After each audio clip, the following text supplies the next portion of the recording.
Hello everyone, আজও আমরা একটা কোরিয়ান ড্রামার গল্প নিয়ে হাজির হয়েছি। মনে করো তুমি অনেক বড় সেলিব্রিটি এবং খুবই ধনী। এখন তুমি একটা মেয়েকে ভালোবেসে ফেলেছো। তুমি মনে করেছিলে তোমার ভালোবাসার মানুষটি তোমার মতো ধনী এবং বড় কোনো সেলিব্রিটি, কিন্তু পরে তুমি জানতে পারলা আসলে তোমার ভালোবাসার মানুষটি মধ্যবর্তী ফ্যামিলির এবং সে কোনো সেলিব্রিটি না, সে শুধুমাত্র সেলিব্রিটি হওয়ার নাটক করেছে। তখন কি তুমি ওই সাধারণ মধ্যবর্তী ফ্যামিলির মেয়েটাকে অ্যাকসেপ্ট করতে পারবে? অসাধারণ কনসেপ্ট নিয়ে আজকের এই ড্রামাটা। তো চলো বন্ধুরা, আমরা মূল গল্পে চলে যাই। গল্পের প্রথমে আমরা একটা মেয়েকে দেখি এবং তার নাম বিয়ল। সে গত 5 বছর ধরে অ্যাঞ্জেল কেপআপ গ্রুপের মেম্বার। বিয়ল তার পাতলা কোমর নিয়ে ড্যান্সের জন্য অনেক পারফেক্ট ছিল, কিন্তু তার ফেসে কোনো এক্সপ্রেশন ছিল না, মানে মুখে কোনো রস, হাসি খুশি এসব ছিল না। এই জন্য কেপআপ এঞ্জেল গ্রুপের এজেন্সি সিইও তাকে এই গ্রুপ থেকে বাদ দেওয়ার ডিসাইড করে। তাই সিইও বিয়লের ম্যানেজারকে বলে দেয় কিছুদিনের ভিতর আমি বিয়লের সাথে কন্ট্রাক্ট শেষ করতে চাই, তাকে আমি আমাদের গ্রুপে রাখতে চাই না। তখন বিয়লের ম্যানেজার বলে এটা করলে আপনি লস করবেন, কারণ বিয়ল কিছুদিনের ভিতর একটা রিয়েল শোতে যেতে চলেছে। ওই শোতে তার কো-স্টার মানে হিরো হবে ফেমাস কেপআপ আইডল গ্রুপের মেম্বার জাংকু। আর বিয়ল যখন তার সাথে শো করবে তখন তার টিআরপি অনেক বেড়ে যাবে এবং জনপ্রিয় হয়ে যাবে। তখন বিয়ল যদি আপনার অ্যাঞ্জেল গ্রুপের হয়ে কাজ করে তাহলে আপনার গ্রুপটা অনেক ফেমাস হয়ে যাবে। সিইও তখন বলে আমি এটা নিয়ে ভেবে দেখব কি করা যায়। এরপর বিয়লের ম্যানেজার বিয়লের সাথে কথা বলে। বিয়ল তার ম্যানেজারকে বলে আমি ওই রিয়েলিটি শোতে পার্টিসিপেট করতে পারবো না। তখন তার ম্যানেজার তাকে বলে তুমি এসব কি বলতেছো? তুমি ওই শোটা না করলে সিইও তোমাকে অ্যাঞ্জেল গ্রুপ থেকেই বাদ দিয়ে দিবে। এজন্য দেখো, তুমি যদি তোমার ক্যারিয়ার বাঁচাতে চাও তাহলে তোমার ওই শোটিতে অবশ্যই পার্টিসিপেট করতে হবে। তখনই ম্যানেজারের কাছে একটা ক্যাফে থেকে কল আসে, কারণ ম্যানেজার ওই ক্যাফে থেকে কফি অর্ডার করছিল। আর এই মেয়েটি ক্যাফে থেকে ম্যানেজারকে কল করছিল এবং এই মেয়েটির নাম দায়ং। আর সে দেখতে হুবহু বিয়লের মতো। সে মধ্যবর্তী ফ্যামিলি থেকে বিলং করে এবং সে এই ক্যাফেতেই কাজ করে। তার লাইফটা ছিল অনেক সিম্পল, এমনকি সে কোনো টিভি বা নিউজ পর্যন্তই দেখতো না। দায়ং এর একটা বোন আছে এবং তার কেপআপ আইডল হওয়ার খুবই ইচ্ছা, কারণ সে কেপআপ আইডল গ্রুপের অনেক বড় ফ্যান। দায়ং তার ওনারের কাছ থেকে অনুমতি নিয়ে কফিটি ডেলিভারি করতে বেরিয়ে পড়ে। ওদিকে বিয়লের ম্যানেজার বিয়লকে সাথে নিয়ে কফিটি রিসিভ করতে আসে। তখনই বিয়লের কিছু ফ্যান ফলোয়ার বিয়লকে ঘিরে নেয়। আর বিয়লের একটা রোগ ছিল, রোগটির নাম ক্যামেরা ফোবিয়া। এজন্য সে ক্যামেরা দেখলে অনেক ভয় পেত। এখানে সে এত ক্যামেরা দেখে সেন্সলেস হয়ে যায়। ম্যানেজার তখন বিয়লকে একটা সেফ জায়গায় বসিয়ে রেখে তার কফিটি রিসিভ করতে যায়। এরপর ম্যানেজার যখন দায়ংকে দেখে তখন সে টাসকি খেয়ে যায়, কারণ দায়ং তো দেখতে হুবহু বিয়লের মতো ছিল। ম্যানেজার তখন দায়ংকে বিয়লের কাছে নিয়ে আসে।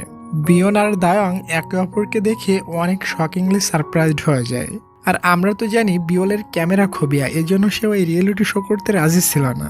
এজন্য ম্যানেজার প্ল্যান করে সে বিয়লের জায়গায় দায়ংকে রিয়েলিটি শোতে পাঠাতে চায়। এজন্য ম্যানেজার দায়ংকে অফার করে তোমাকে বিয়লের বদলে একটা রিয়েলিটি শোতে পার্টিসিপেট করতে হবে।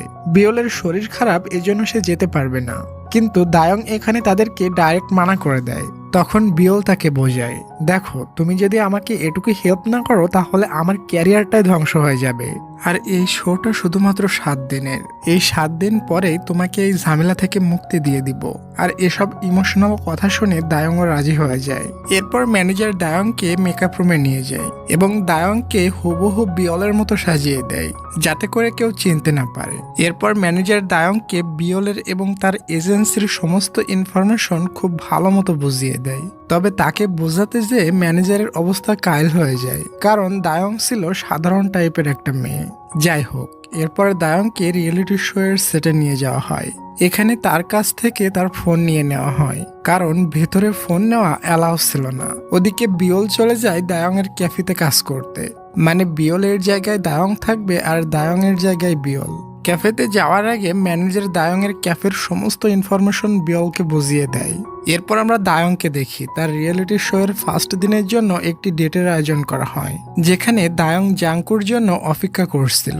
দায়ং তো এর আগে কখনো ক্যামেরার সামনে আসেনি, এজন্য সে অনেক বেশি নার্ভাস ছিল। তখনই সেখানে জাংকুর এন্ট্রি হয়। আর জাংকুর এমন কিউট হ্যান্ডসাম লুক দেখে দায়ং তো তার দিকে এক দৃষ্টিতে তাকিয়ে থাকে। জাংকু দেখে দায়ং তার দিকে হাঁ করে তাকিয়ে আছে, এজন্য জাংকু তাকে বলে আমার ফেসে কি কিছু লেগে আছে? দায়ং মাথা নাড়িয়ে বলে না না, না। এরপর জাঙ্কু একটি খাবার অর্ডার করে। খাবারের মধ্যে বেগুন ছিল, কারণ জাঙ্কু তো ভেবেছিল এটা বিয়ল, আর বিয়ল বেগুন অনেক লাইক করত। তবে দায়ং এর বেগুন একদমই পছন্দ ছিল না। তবে কি আর করা, বাধ্য হয়ে দায়ং খাবারটি খেয়ে নেয়। অন্যদিকে বিয়লকে দেখি, সে দায়ং সেজে ক্যাফেতে কাজ করছিল। তখনই সে একটি বেগুনের স্যান্ডউইচ খায়, আর এটা খাইতে দায়ংয়ের বোন দেখে ফেলে, এবং এটি দেখে দায়ংয়ের বোন অনেক শকড হয়ে যায়, কারণ তার বোন তো বেগুন একদমই পছন্দ করতো না। এরপর দায়ংয়ের বোন অ্যাঞ্জেল গ্রুপের একটি ভিডিও দেখছিল। এই ভিডিওটি দেখে তার ফেক বোনকে বলে, দেখো এই মেয়েটি একদম তোমার মতো দেখতে। আর এটি দেখে বিয়ল অনেকটা ঘাবড়ে যায়, আর মনে করতে থাকে সে আমাকে চিনে ফেলবে না তো। অন্যদিকে জাঙ্কু যখন শুটিং শেষ করে তার রুমে আসে, তখন তার কাছে তার ম্যানেজারের ফোন আসে, আর সে তাকে বলে বিয়লের ফোন কিন্তু নিয়ে নেওয়া হয়েছে, এজন্য তোমার ফোনটা লুকিয়ে ব্যবহার করো, না হয় তোমারটাও নিয়ে নেবে। জাঙ্কুর রাগ হচ্ছিল, কারণ এই শোতে আসার জন্য তার একটু ইচ্ছা ছিল না। জাঙ্কু তার একটা ফ্যানকে নিয়ে অনেক বেশি চিন্তিত ছিল, কারণ ওই মেয়ে ফ্যানটি তার পিছনে কাঁঠালের আঠার মতো লেগেছিল। সে যেখানে শো করতে যেত তার ওই মেয়ে ফ্যানটি ওখানেই পৌঁছে যেত, যার ফলে জাঙ্কু বাধ্য হয়ে এই রিয়েলিটি শোতে এসেছে, যাতে তার ওই ফ্যানটি এখানে না আসতে পারে। ওদিকে দায়ং তার রুমে ছিল। যখন সে তার সুটকেসের দিকে তাকায়, তখন সে টাসকি খেয়ে যায়, কারণ তার সুটকেসের সাথে জাঙ্কুর সুটকেস এক্সচেঞ্জ হয়ে গিয়েছিল, আর তার রুমের পাশেই ছিল জাঙ্কুর রুম। দায়াং তখন সুটকেস চেঞ্জ করার জন্য জাঙ্কুর দরজায় গিয়ে নক করে। জাঙ্কু তখন ভয় পেয়ে যায়, এত রাত্রে দরজা নক করতেছে কে? সেই ফ্যান মেয়েটি এখানে চলে আসলো নাকি? এরপরও সে ভয়ে ভয়ে দরজাটি খোলে। দায়াং দেখে জাঙ্কু অনেক চিন্তিত, এজন্য বলে, তোমার কি কিছু হয়েছে? তবে জাঙ্কু বলে, না কিছু হয়নি। এটা বলে সুটকেসটা এক্সচেঞ্জ করে নিয়ে দরজাটা লক করে দেয়। পরের দিন জাঙ্কু এবং দায়াং এর কাপল শুটিং চলতেছিল, কিন্তু দায়াং এখানে অনেক বেশি টেনশনে পড়ে যায়, কারণ সে জানতোই না কিভাবে স্টাইল দিয়ে দাঁড়াতে হয়। এরপর শুটিং ব্রেক দিলে দায়াংকে মেকআপ রুমে নিয়ে যাওয়া হয়। এখানে মেকআপ আর্টিস্ট যখন দায়াং এর মেকআপ করাচ্ছিল, তখন সে লক্ষ্য করে দায়াং এর হেয়ার এক্সটেনশন করা হয়েছে। তবে বিয়লের হেয়ার তো রিয়েল ছিল, তার কোনো এক্সটেনশন করা ছিল না। আর এই ব্যাপারে মেকআপ আর্টিস্ট দায়াং এর উপরে সন্দেহ করে। সে দায়াংকে কিছু বলতে যাচ্ছিল, তখনই সেখানে ফটোগ্রাফার চলে আসে, এবং সে মেকআপ আর্টিস্টকে রুম থেকে চলে যেতে বলে। এরপর সেই লোকটা দায়াং এর কাছে আসে এবং তার সাথে হোটেলে যেতে অফার করে। দায়াং এখানে তার খারাপ মতলব বুঝতে পারে, এজন্য তাকে না বলে দেয়। ফটোগ্রাফার তখন বলে, তোমার ক্যারিয়ার এমনিতেই অনেক ডাউন হয়ে গিয়েছে, তবে তুমি যদি আমার সাথে যাও, আমি তোমার ক্যারিয়ারে উন্নতি এনে দিতে হেল্প করব। তার এই সমস্ত কথা জাঙ্কু এসে শুনে ফেলে। তখন সে ফটোগ্রাফারকে তার সাথে শুট করতে যেতে বলে। ওদিকে দায়াং এর বোন জেনে গিয়েছিল যে এই মেয়েটি তার বোন না, মেয়েটি তার বোন সেজে এই ক্যাফেতে কাজ করছে, এবং তার বোন এটাও জেনে যায় এই মেয়েটি আর কেউ না, বরং অ্যাঞ্জেল গ্রুপের একটি মেম্বার, এবং সে দেখতে হুবহু তার বোনের মতো। বিয়ল তখন বাধ্য হয়ে দায়াং এর বোনকে সমস্ত সত্যি কথা বলে দেয়, এবং তাকে অনুরোধ করে সে যেন এই কথাগুলো অন্য কারোর সাথে শেয়ার না করে। ওদিকে ফটোগ্রাফার জাঙ্কুর ফটোশুট করছিল। ফটোশুট শেষ হওয়ার পর জাঙ্কু তাকে তার সাথে আড্ডা দিতে যেতে বলে। ফটোগ্রাফার তখন বলে, আমি যেতে পারবো না, আজকে আমি ব্যস্ত আছি। তখন জাঙ্কু বলে, তুমি তো একটু আগেই মেকআপ রুমে গিয়ে বিয়লকে তোমার সাথে যেতে বলেছিলে, তখন তো তোমার কোনো ব্যস্ত ছিল না। এরপর জাঙ্কু সবার সামনে এক এক করে ফটোগ্রাফার বিয়লকে কি কি বলেছিল সবকিছু বলে দেয়। তখন ফটোগ্রাফার লজ্জা পেয়ে সেখান থেকে চলে যায়। দায়াং তখন জাঙ্কুকে ধন্যবাদ জানাতে যায় তাকে হেল্প করার জন্য, কিন্তু তখনই জাঙ্কু তার সেই ফ্যানটাকে দেখতে পায়, আর তাকে দেখে সে ভয়ে ওয়াশরুমে ভেগে যায়। জাঙ্কুকে ফলো করতে করতে দায়ং সেখানে চলে আসে। জাঙ্কুর এমন অবস্থা দেখে দায়ং বুঝে যায় নিশ্চয় তার কোনো কিছু হয়েছে, এজন্য সে জাঙ্কুর মাইন্ড ফ্রেশ করার জন্য তাকে বাইরে নিয়ে যায়। এখানে তারা দুজন খুব সুন্দর টাইম স্পেন্ড করতে থাকে, এবং জাঙ্কুর মনও ভালো হয়ে যায়। জাঙ্কু তখন দায়াংকে বলে, তুমি তো জিজ্ঞাসা করলে না তখন আমার কি হয়েছিল? তখন দায়াং বলে, তোমার যখন বলতে ইচ্ছা হবে তুমি নিজের থেকে আমাকে বলে দিও। জাঙ্কু তখন এক এক করে ওই পাগল ফ্যানটার ব্যাপারে সবকিছু দায়াংকে বলে দেয়। দায়াং তখন জাঙ্কুকে ভরসা দিয়ে বলে, তুমি চিন্তা করো না, সবকিছু ঠিক হয়ে যাবে। অন্যদিকে ক্যাফেতে বিয়লকে দেখি, সে ভুলক্রমে একটা লোকের গায়ে পানি ঢেলে দেয়, মহিলাটি প্রচণ্ড রেগে যায় এবং বিয়লের ফটো তুলতে থাকে যাতে করে সে বিয়লের বিরুদ্ধে কমপ্লেন করতে পারে। তখনই সেখানে ক্যাফের ওনার জিয়াং এবং দায়ং এর বোন চলে আসে আর তারা সবাই মিলে ব্যাপারটাকে সামলিয়ে নেয়। জিয়াং এর একটু বিয়লকে নিয়ে সন্দেহ হয়, কারণ দায়ং এমন কাজ কখনো করতো না। তাই সে দায়ং এর বোনকে এসব জিজ্ঞাসা করে। দায়ং এর বোন বাধ্য হয়ে সমস্ত সত্যি কথা জিয়াংকে বলে দেয়। এরপর বিয়লও জিয়াং এর কাছে ক্ষমা চায় তাকে মিথ্যা বলার জন্য। আর জিয়াং ছিল খুবই ভালো মনের একটা ছেলে, এজন্য তাকে ক্ষমা করে দেয়। তখন বিয়ল তাকে বলে, আসলে আমার ক্যামেরা খুবই আছে। এই কথাটা শুনে তোমার কাছে অদ্ভুত মনে হতে পারে, কারণ আমি আইডল আর আমার এমন ধরনের সমস্যা রয়েছে। জিয়াং তখন তাকে আশ্বাস দিয়ে বলে, এটাতে তোমার কোনোই দোষ নাই। মানুষের এমন বহু ধরনের সমস্যা তো থাকতেই পারে। আর জিয়াং এর মুখে এসব কথা শুনে বিয়লের অনেক ভালো লাগে। এরপর আমরা দেখি জাংকু যখন শুট শেষ হওয়ার পর রুমে আসে তখন সে অবাক হয়ে যায়, কারণ তার রুমের জিনিসপত্রগুলো এদিকে ওদিকে ছড়ানো ছিল। এটি দেখে সে বুঝে যায় এখানে নিশ্চয়ই তার ওই পাগল ফ্যানটা এসেছে, এজন্য সে অনেকটা ঘাবড়ে যায়।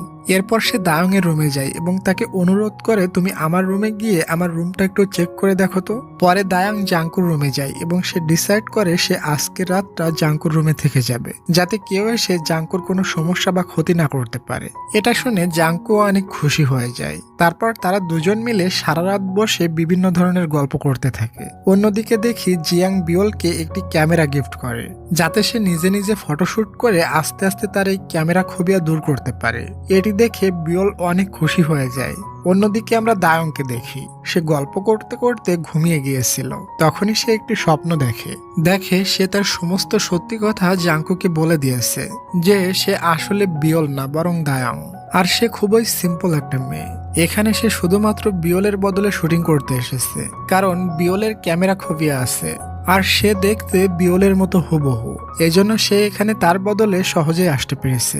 এগুলো শুনে জাংকু খুবই রেগে যায়। তখন দায়ং ঘুমের ভেতর তাকে জোরে জোরে সরি বলতে থাকে। ততক্ষণে সকাল হয়ে গিয়েছিল আর দায়ং বারবার জোরে জোরে সরি বলছে, এজন্য জাংকুরও ঘুম ভেঙে যায়। জাংকু তার দিকে তাকিয়ে মিষ্টি করে স্মাইল করে। তখনই তাদের রুমের বেল বেজে ওঠে। দায়ংয়েরও তখন ঘুম ভেঙে যায়। তখন তারা দুজনই একটা চিন্তায় পড়ে যায়, কারণ কেউ যদি তাদের দুজনকে একই রুমে দেখে ফেলে তাহলে তো কাজ শেষ। দায়ং তখন দিশা না পেয়ে একটি জায়গায় লুকিয়ে পড়ে। তখনই সেখানে অ্যাঞ্জেল গ্রুপের আরেকটি মেম্বার আসে। সে জাংকুর ফটোশুট করার জন্য তাকে ডাকতে এসেছিল। এরপর মেয়েটি যখন ওখান থেকে চলে যায়, দায়ং তখন জাংকুর রুম থেকে তার রুমে চলে আসে। আর তার রুমে আগে থেকেই অ্যাঞ্জেল গ্রুপের আরেকটি মেয়ে হ্যানেল ছিল। হ্যানেল কথায় কথায় তাকে বলে, তুমি জাংকুর থেকে একটু সাবধানে থেকো, কারণ জাংকু হচ্ছে একটি পেলে বয়। কিন্তু দায়ং তার কথা বিশ্বাস করে না, কারণ তার মনে হয় জাংকু কখনো এমন ছেলে হতে পারে না। এর পরের সিনে আমরা দেখি জাংকু তার আরেকটি শুট কমপ্লিট করে তার ফ্রেন্ডের সাথে ফোনে কথা বলছিল। জাংকু তার ফ্রেন্ডকে বলে, এটা একটি রিয়েলিটি শো, আমি এখানে বিয়লের সাথে ভালো হওয়া নাটক করতেছি, যাতে শোটা আরো বেশি রিয়েল লাগে। না হয় রিয়েল লাইফে আমি এমন একটা মেয়ের সাথে কখনোই ডেট করতাম না। আর এদিকে দায়ং নিচে দাঁড়িয়ে জাংকুর সমস্ত কথা শুনে ফেলে এবং এসব কথা শুনে তার অনেক খারাপ লাগে। আর এখানে দায়ং এর মনে হয় হেলেন জাংকুর বিষয়ে যে কথাগুলো বলছিল সেগুলো একদমই সত্য। আর তখনই আমাদের একটি ফ্ল্যাশব্যাক দেখানো হয়, যেখানে জাংকুর ফ্রেন্ড জাংকু যে মেয়েটাকে লাইক করতো সে ওই মেয়েটাকে কোনো না কোনো ভাবে পটিয়ে নিত। এজন্য জাংকুর ভয় ছিল যে তার থেকে তার ফ্রেন্ড দায়ংকে কেড়ে নেয় কিনা, এবং এজন্য মূলত সে তার ফ্রেন্ডকে মিথ্যা বলেছিল। এরপর জাংকুর কাছে অ্যাঞ্জেল গ্রুপের একটি মেয়ে লুইং আসে এবং সে তাকে দায়ং এর ব্যাপারে উল্টাপাল্টা কথা বলতে থাকে, যে দায়ং তোমার সামনে ভালো সাজে, তবে অন্য সামনে গিয়ে সে উল্টাপাল্টা কথা বলতে থাকে। এরপর ওই মেয়েটা দায়ং এর কাছে যায় এবং জাংকুর ব্যাপারে উল্টাপাল্টা কথা বলতে থাকে, মানে এর কাছে ওর খারাপ বলে, ওর কাছে এর খারাপ বলে। লুইং মেয়েটা এমন করার কারণ হলো সে দায়ং আর জাংকুর ভিতরে দূরত্ব আনতে চায়, তবে দায়ং এখানে লুইং এর মতলব বুঝে যায়। এজন্য ওই মেয়েটিকে দায়ং হুমকি দিয়ে বলে, শুটিং এর পরে তুমি এই সেট থেকে চলে যাও, না হয় কিন্তু আমি তোমার ব্যাপারে সমস্ত সত্যি কথা সবাইকে বলে দেব যে তুমি এর কথা ওর সাথে লাগাচ্ছ।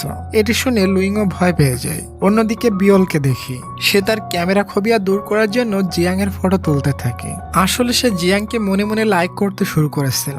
এরপর পরের দিন রিয়েলিটি শোতে শুটে দায়ং এবং জাংকুকে একটি ওপেন ডেটের মিশন দেওয়া হয়, আর সেখানে তাদের দুজনের বহু ফ্যান তাদের অটোগ্রাফ নিতে আসে। ওখানে জাংকুর ওই পাগল ফ্যানটাও এসেছিল। এবং সে দায়ংয়ের কাছ থেকে তার অটোগ্রাফ নিচ্ছিল। তখনই সে সুযোগ বুঝে দায়ংয়ের জুসের ভিতর একটি বিষ মিশিয়ে ওখান থেকে ভেগে যায়, কিন্তু ভাগ্যক্রমে জাংকু এটা দেখে ফেলে এবং সে ওই জুসের গ্লাসটি উঠিয়ে ফেলে দেয়। এরপর দায়ং জাংকুকে বাইরে নিয়ে আসে এবং তাকে জিজ্ঞাসা করে, তুমি এত খারাপ কেন? তুমি তোমার ফ্রেন্ডকে কল করে আমার সম্পর্কে খারাপ কথা বলছো। তখন জাংকু বলে, আরে পাগলি, তুমি আমাকে ভুল বুঝতেছ।